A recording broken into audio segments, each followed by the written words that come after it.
कि हम पूरे सीमांचल को घुसपैठियों से मुक्त करेंगे। आमतौर पर नेताओं के वादे जनता को याद कराना पड़ता है, मगर आज मैं सीमांचल की जनता को मेरा वादा याद कराने आया हूं, क्योंकि मुझे सीमांचल की जनता का सहयोग चाहिए।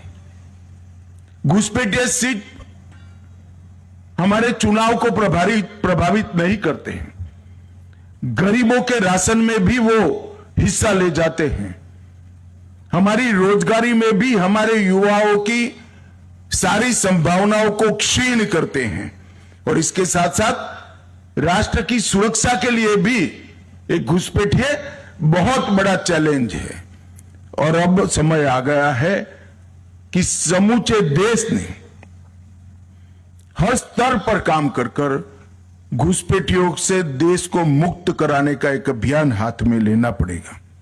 यह 3 दिन में भारत सरकार के संबंधित सारे मंत्रालय, बिहार सरकार के गृह मंत्रालय, district magistrate, district development officer, SP और कई सारे संगठनों की 3 दिन में डिटेल मीटिंग कर हम एक कार्य योजना बना रहे हैं।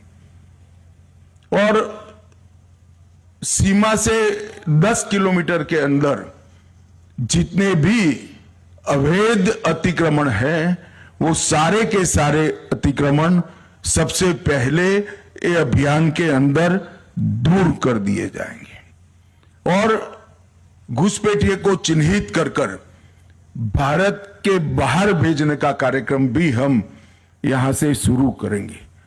जनसांख्यिकी का बदलाव किसी भी देश के लिए स्वस्थ समाज का निर्माण नहीं करता है।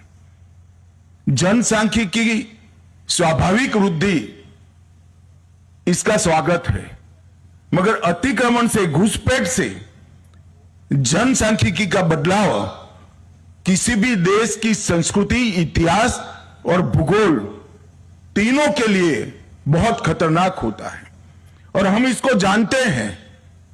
इसीलिए सरकार ने निर्णय किया है कि एक उच्च स्तर पर जनसांख्यिकी परिवर्तन की उच्च स्तरीय समिति का घोषणा किया जाएगा, और वो समिति न केवल सीमांत क्षेत्र, पूरे देश के जनसांख्यिकी के परिवर्तनों को बहुत डिटेल बारीकी से अभ्यास करेगी, और भारत सरकार को इस जनसांख्यिकी परिवर्तन को कुदरती बनाने के उपाय सुझाएगी।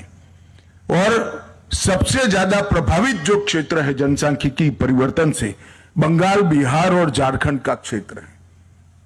बंगाल में भी चुनाव है। मुझे पूरा भरोसा है कि इस बार भारतीय जनता पार्टी की सरकार बनने वाली है। भारतीय जनता पार्टी की सरकार का पहला एजेंडा रहने वाला है कि सीमा पर बाढ़ का काम समाप्त करना और एक एक घुसपैठिए को चुन चुन कर देश के बाहर भेजना। और इसकी शुरुआत, चूंकि यहां पर सरकार बन चुकी है, जनादेश भी इस एजेंडा को प्राप्त हो चुका है। हम तो इसी मुद्दे पर चुनाव लड़े थे। हमारी विपक्ष की पार्टियों ने ये मुद्दे का विरोध किया था, मगर मैं तो आभारी हूं बिहार की जनता का कि अभूतपूर्व जन समर्थन हमें मिला है। बिहार के कल्याण के एजेंडा के साथ साथ वो मैंडेट में घुसपैठियों को निकालना भी शामिल है।